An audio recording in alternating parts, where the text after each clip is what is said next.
ये आकाशवाणी का ग्वालियर केंद्र है। प्रस्तुत है कोविड-19 जागरूकता पर आधारित हमारा ये विशेष कार्यक्रम मन में है विश्वास।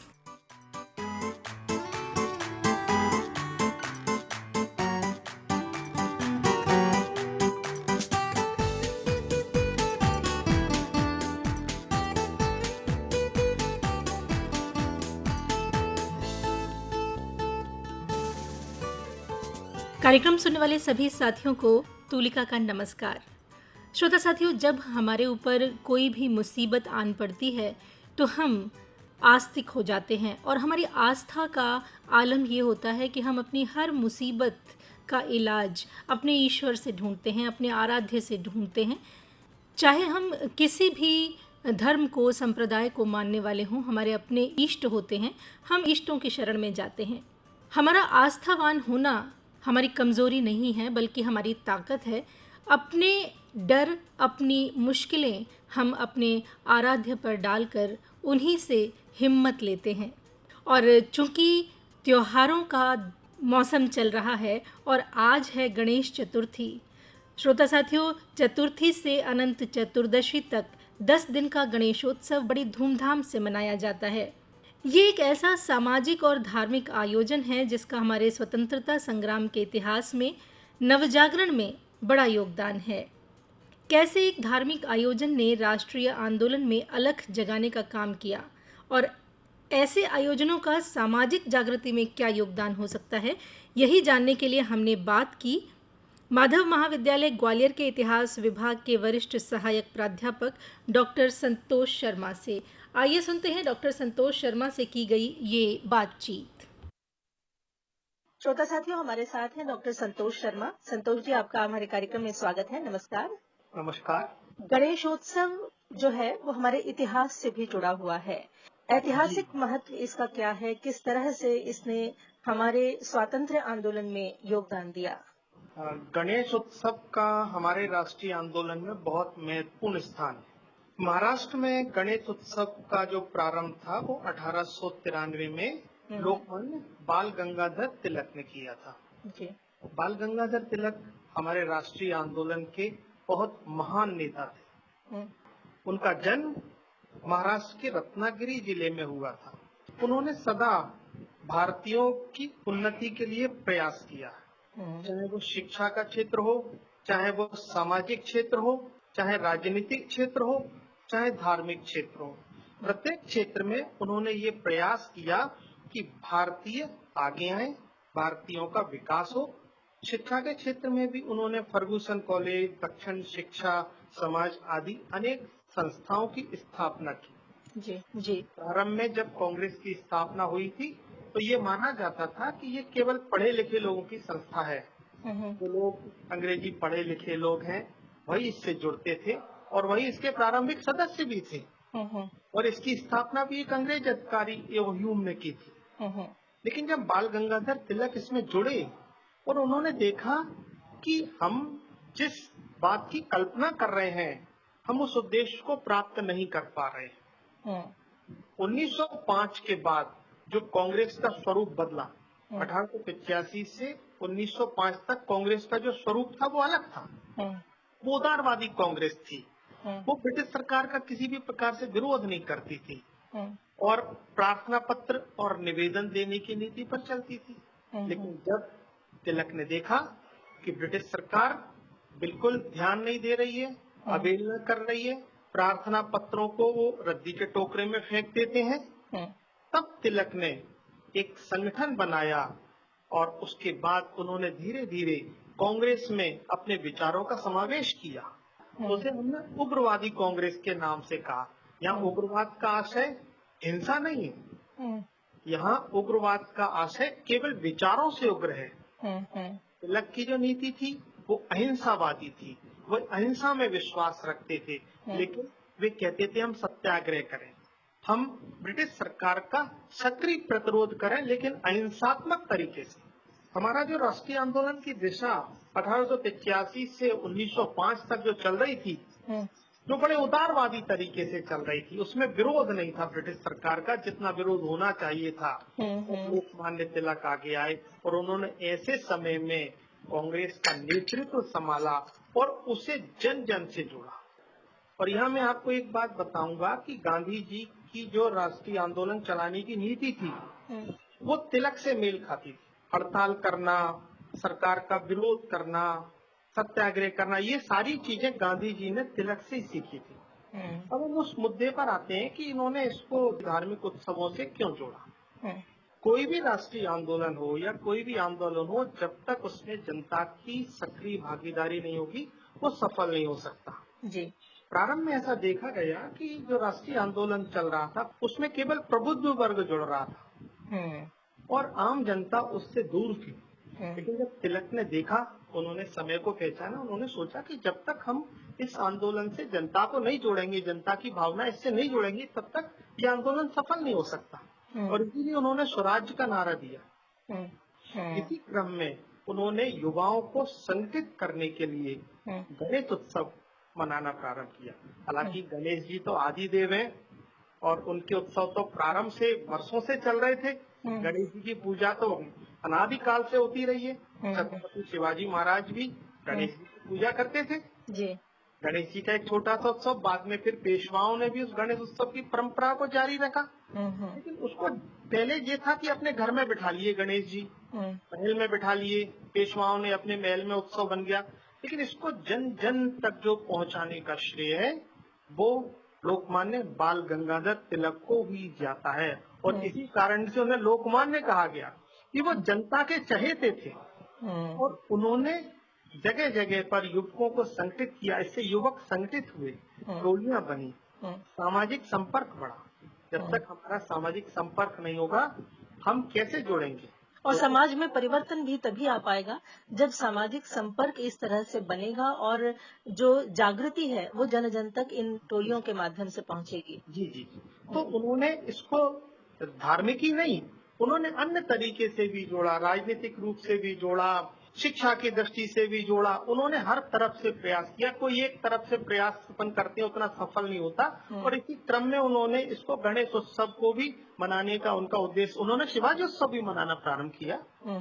शिवाजी जो है जन जन के नेता थे। उन्होंने जनता की नब्ज को पहचाना कि भाई छत्रपति शिवाजी जन जन के नेता हैं, तो उन्होंने इसीलिए शिवाजी उत्सव भी मनाना प्रारंभ किया ताकि शिवाजी के आदर्शों से हमारे युवा प्रेरित हों, उनमें राष्ट्र प्रेम और राष्ट्र भक्ति की भावना जागृत हो। और इसका परिणाम भी दिखा। जब गणेश उत्सव मनाया तो युवा संगठित हुए, शिवाजी उत्सव मनाया तो युवा संगठित हुए।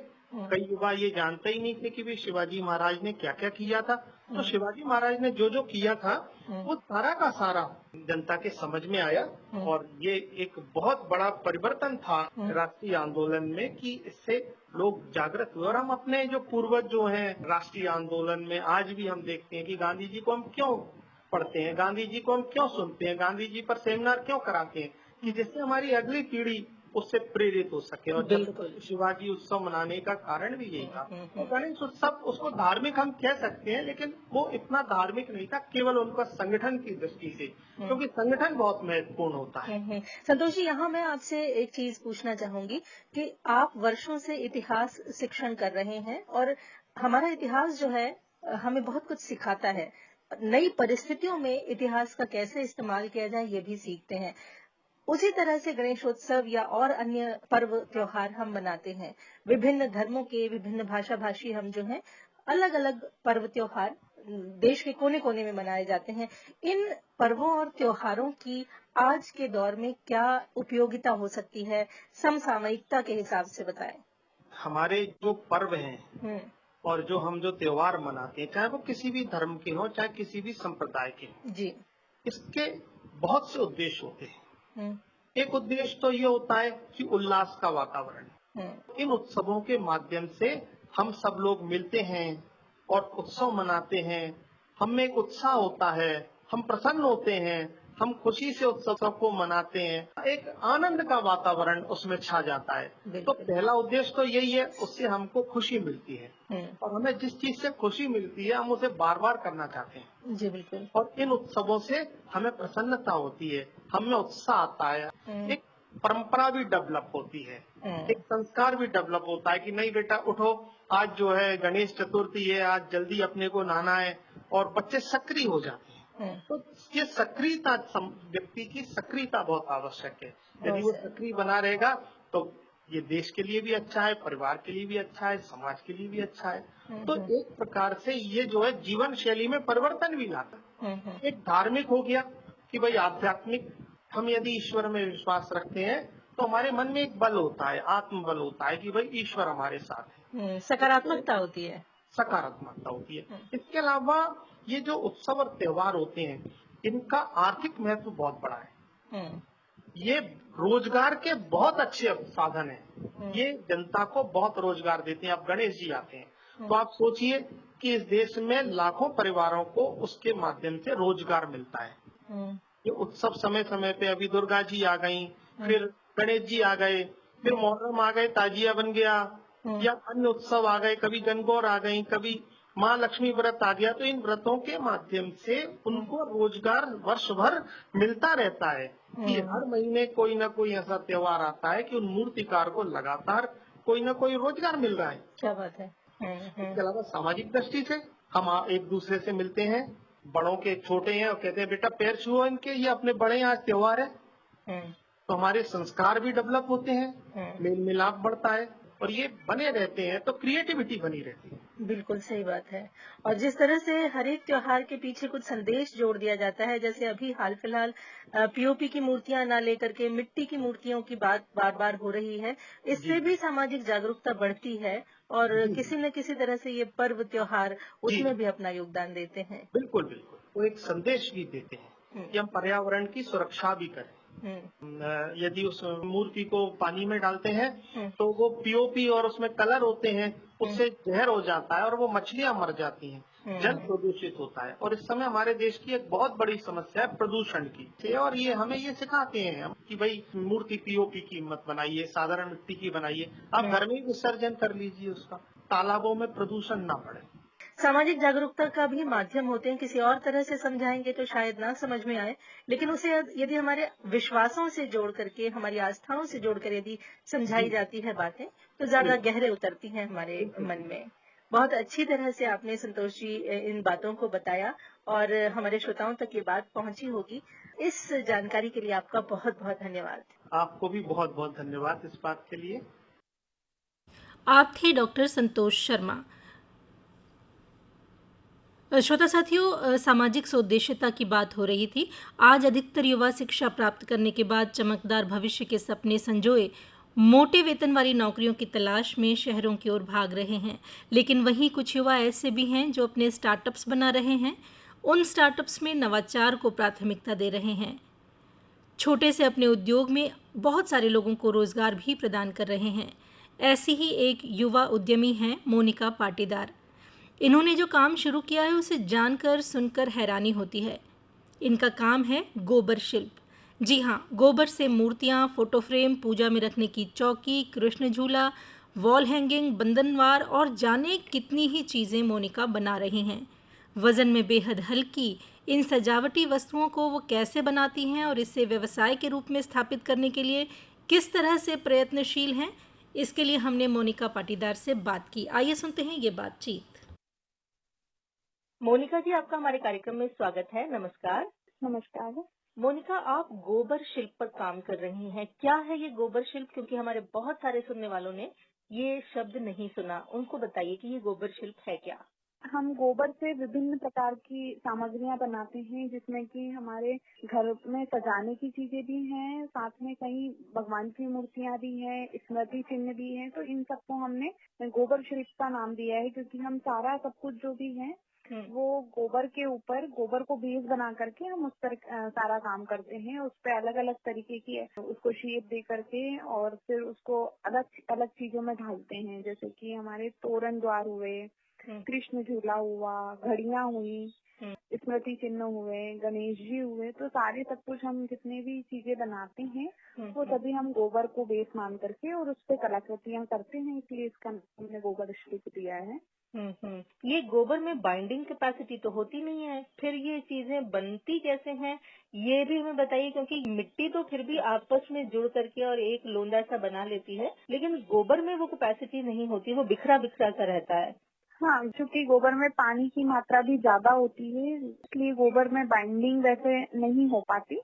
लेकिन हमारी जो बड़ी चीजें हैं उसमें हम कंडा बना करके गोबर का अलग अलग शेप के हम सांचे बना करके उसमें फिर कंडे का आकार दे करके उसको फ्लैट जगह पे फिर उसको हम घिसाई वगैरह करके उसको शेप में ढालते हैं। जो मूर्तियां हैं हम उनको सुखा करके गोबर को फिर उसको पिसा करके फिर उसको हम छान करके उसको यूज करते हैं, तो उसमें बाइंडिंग अच्छी आ जाती है। और मूर्तियों के लिए हम इसमें ग्वारफली की जो गम होती है, ग्वार गम, उसका भी हम 5% इसमें इस्तेमाल करते हैं। अच्छा, ये ग्वारफली में भी कोई गम होती है? ये नई चीज सुनने को मिली। ग्वार गम करके आता है, मार्केट में अवेलेबल आता है, जो कि बेकरी प्रोडक्ट्स में भी यूज किया जाता है, खाया भी जाता है उसको। तो उसको हम यूज करते हैं, तो काफी चिपचिपी होती है। तो जब हम गोबर के मतलब 5% हम उसको मिक्सअप उसमें करते हैं तो अच्छी खासी उसमें बाइंडिंग हमारी आ जाती है। क्योंकि हम जो गोबर यूज करते हैं वो थोड़ा महीन ले करते हैं, मतलब पिसा हुआ आटे के समान गोबर हम लेते हैं, तो उसमें बाइंडिंग अच्छी हो जाती है। उसमें जब हम पानी मिलाते हैं और ग्वार गम को उसमें मिक्सअप करते हैं तो वो आटा एक तैयार हो जाता है हमारा। क्या आपके घर में ही कुछ मवेशी हैं जिनका गोबर आप इस्तेमाल करती हैं? हाँ, घर में 3 गायें हैं। तो हम वो 3 गायों का गोबर भी, बाकी फिर हम यहाँ पे जो सेवा से चल रही गौशाला है वहाँ से भी हम गोबर को खरीदते हैं। मतलब 3 गायों का गोबर पर्याप्त नहीं होता आपको, जो भी आप काम कर रहे हैं और जो व्यापार इससे हो रहा है, वो 3 गायों के गोबर से ज्यादा काम आपको मिल रहा है। हाँ, पहले हमारा 3 गायों में हो जाता था, लेकिन अब जब हमने ज्यादा बढ़ाया है इस काम को तो अब हमको ज्यादा गोबर की आवश्यकता होती है, तो हम इसको खरीदते भी हैं। मोनिका, सुनने में ये बड़ा नया सा काम लग रहा है। कितने साल हुए आपको ये काम करते हुए? अभी हमको लगभग 3 साल ही हुए हैं इस काम को करते हुए, गोबर शिल्प के। ये आइडिया किसके दिमाग में आया सबसे पहले? क्योंकि हम लोग बचपन से ही इन सारी चीजों से जुड़े हुए हैं। मेरे पिताजी भी गौशाला में रहे हैं, गौशाला का काम देखा उन्होंने हमेशा से। पंचगव्य की जो दवाइयाँ हैं वो मेरे पिताजी बनाते थे। तो धीरे धीरे हम लोग जब समाज के लोगों से मिलते थे, फिर हमने खुद के घर के गणेश जब हम बनाते थे तो मम्मी आइडिया देती थी कि इसमें थोड़ा सा गोबर मिलाओ, क्योंकि गोबर गणेश हमारी संस्कृति में शुद्ध माने जाते हैं। तो उसमें फिर गोबर मिलाएं, फिर उसका हमने कंडे पर देखा कि कंडा जब हवन कंडा बना, फिर हवन कंडे को हमने थोड़ा सा डेकोरेट करने की कोशिश की।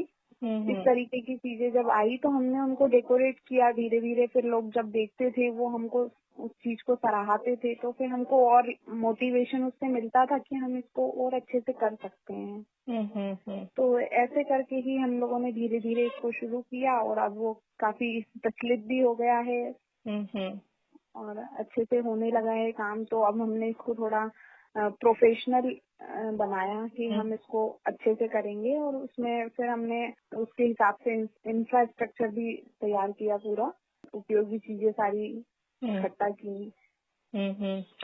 अगर आपको बुरा न लगे तो मैं आपकी उम्र जान सकती हूँ? कितनी उम्र है इस समय आपकी? मैं अभी 23 साल की हूँ। और कर क्या रही हैं? पढ़ाई लिखाई के मामले में पूछूं तो? पढ़ाई में मेरा अभी पीजी हो गया है, एमएससी लास्ट ईयर है। इतनी कम उम्र के बाद आप अपने इस प्रोफेशन को इतनी अच्छी तरह से हैंडल कर रही हैं। बेसिकली ये आइडिया कि गोबर से इस तरह की चीजें बन सकती हैं, गोबर को सुखा करके पीसा भी जा सकता है और उसे शिल्प के आकार में ढाला जा सकता है, ये बेसिक आइडिया किसका था? एक्चुअली इसमें जैसे हम गोबर के कंडे को तो बना सकते हैं, गोबर के कंडे को जब हम बनाते हैं तो उसमें जो बाइंडिंग आती है वो इतनी अच्छी फाइन बाइंडिंग नहीं हो सकती।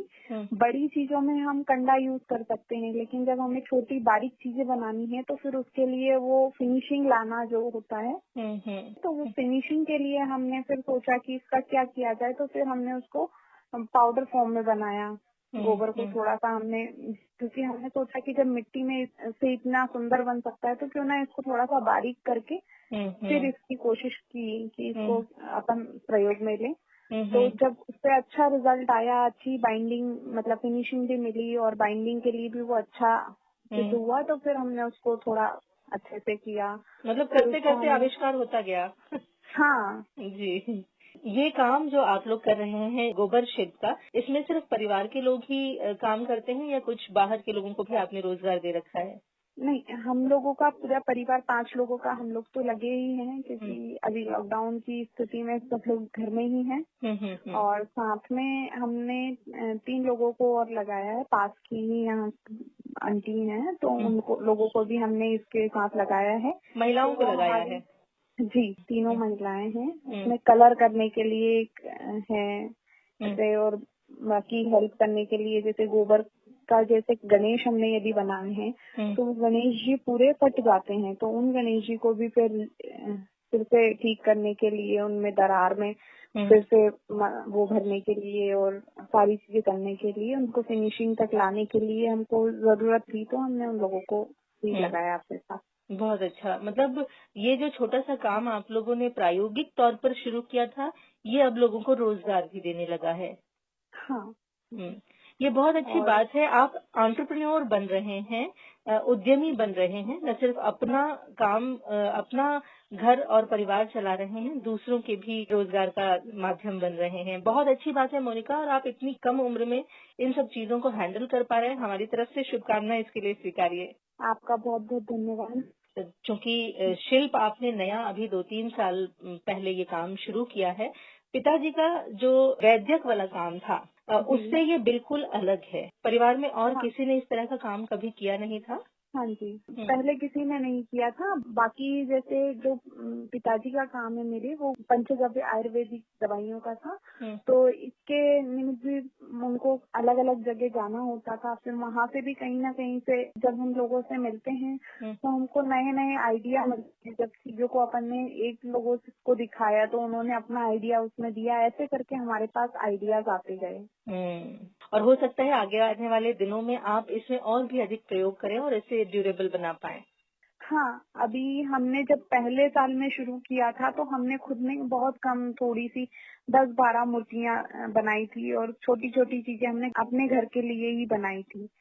फिर धीरे धीरे हमारे जान पहचान के लोगों ने भी बोला कि हमारे लिए भी इस चीज को बनाइए आप, उनको पसंद आया। उन्होंने बोला कि नहीं, हम भी अपने घर के मंदिर में गोबर से बना हुआ सिंहासन रखेंगे, गोबर से बना हुआ पटा रखेंगे, हम भी अपने कृष्ण जी को गोबर के ही झूले में झुलाएंगे। गाय के गोबर को शुद्ध मानते हैं और पूजा में इस्तेमाल की जाती हैं ये सारी चीजें, इसलिए धार्मिक भावना भी जुड़ी हुई है इससे, है ना? हाँ, धार्मिक भावना भी है। साथ में इन सब चीजों को प्रसारित करने के लिए एक सोशल मीडिया हमारा बड़ा साधन रहा है। कि सोशल मीडिया के माध्यम से भी काफी ज्यादा ये प्रचलित हुआ है, सब लोगों ने देखा, सराहना दिया इसको। इसका विक्रय कैसे होता है? जो पिछला साल था उसमें हम लोगों ने जो मूर्तियाँ बनाई थी, उसके लिए हमारे पास अलग अलग जगह से फोन आए थे।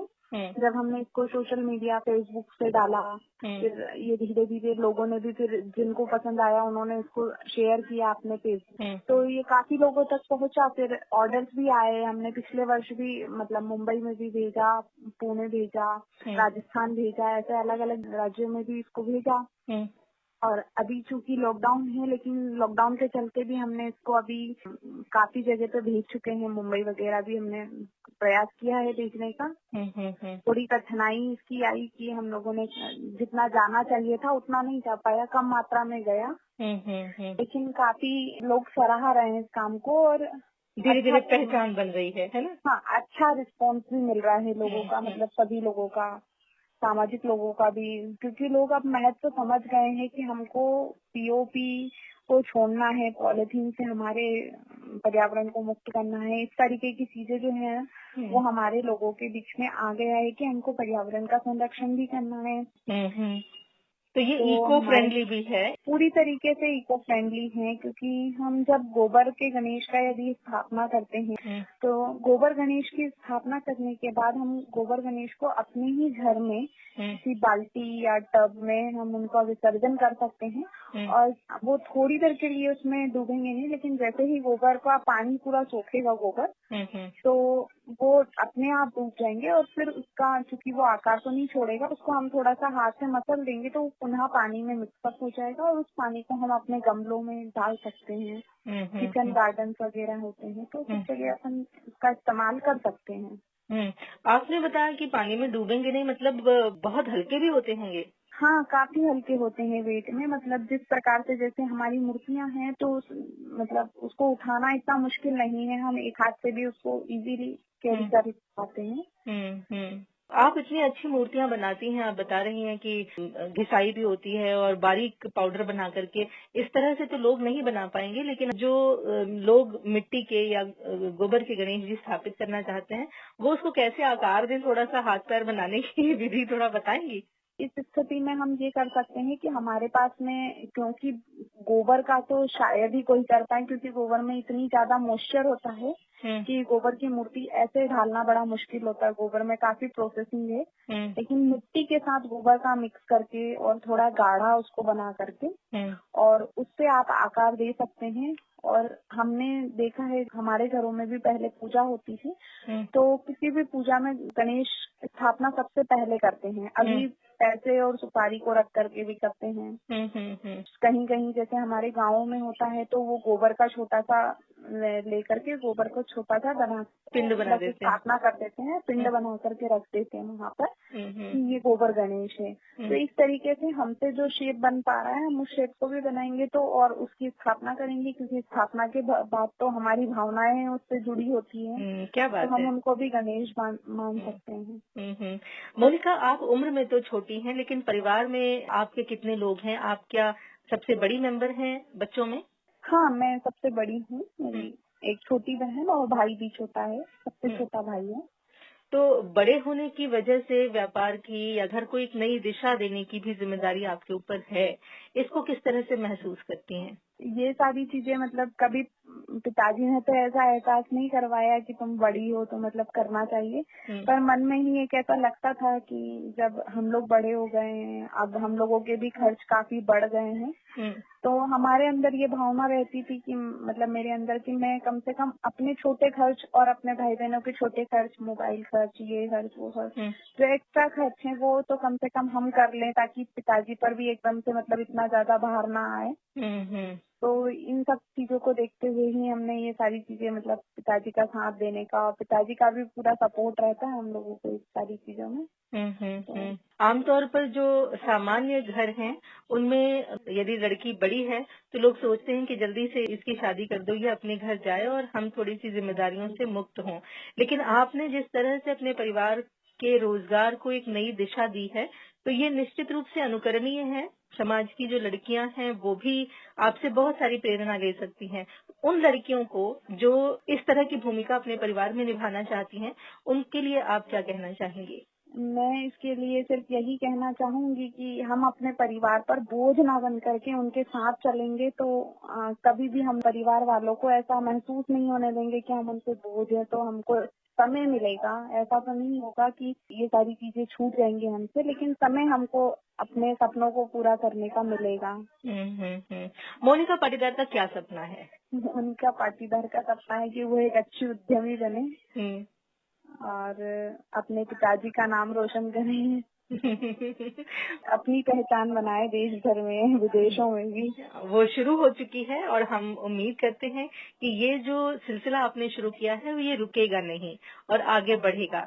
मोनिका, इस अपने जो प्रोडक्ट है गोबर शिल्प, इसको बेचने के लिए किसी ऑनलाइन पोर्टल पे नहीं विचार कर रही हैं आप? इसके लिए हम प्रोसेस का जो है हमारा कि हम इसका डोमेन लेकर के इसको रजिस्टर्ड करवाएंगे, क्योंकि ये हमारा जो काम है थोड़े हमको हाथों की जरूरत है, क्योंकि अभी हमारा स्मॉल स्केल में है। हम इसको थोड़ा सा बढ़ा देंगे जब हमारे पास उतना प्रोडक्ट रहेगा कि हम उन ऑनलाइन सप्लाई दे पाए, उनकी सप्लाई फुलफिल कर पाए, नीड्स को फुलफिल कर पाए कस्टमर्स की। ये बहुत अच्छा काम कर रही हैं मोनिका आप। न सिर्फ समाज में लड़कियों के लिए एक मिसाल कायम कर रही हैं, बल्कि जो इको फ्रेंडली प्रोडक्ट हैं, भारत की सरकार ने बोला भी है कि हम वोकल फॉर लोकल हों, जो स्थानीय स्तर पर जो उत्पाद बन रहे हैं उनको हम बढ़ावा दें। तो इस तरह के अभियान में आप अपना एक बहुत बड़ा योगदान दे रही हैं। जो ऐसे उद्यमी हैं जो नए तरीके का काम करना चाहते हैं, उनके लिए भी कुछ बताएं। जैसे अभी गोबर शिल्प है तो उसमें भी हम काफी नवाचार और भी अभी कर सकते हैं। हमारे पास भी अभी कई आइडिया ऐसे आ रहे हैं।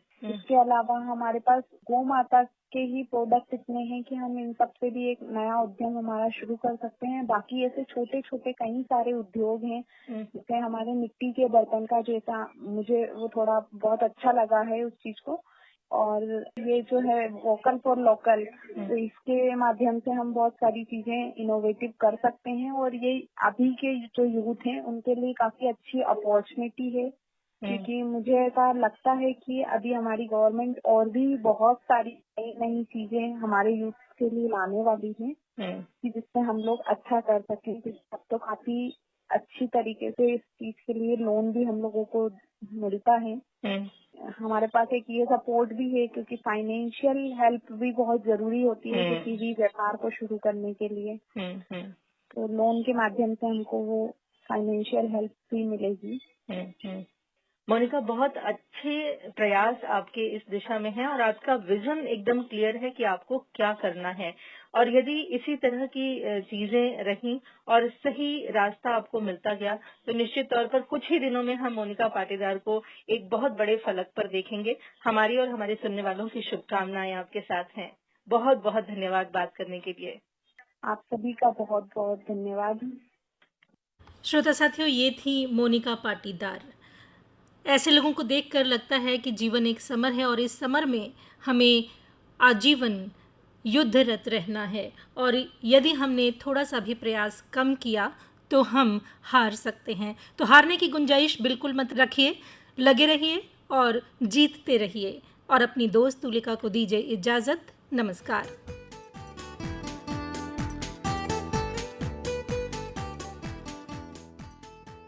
अभी आप सुन रहे थे कोविड-19 जागरूकता पर हमारा विशेष कार्यक्रम मन में है विश्वास।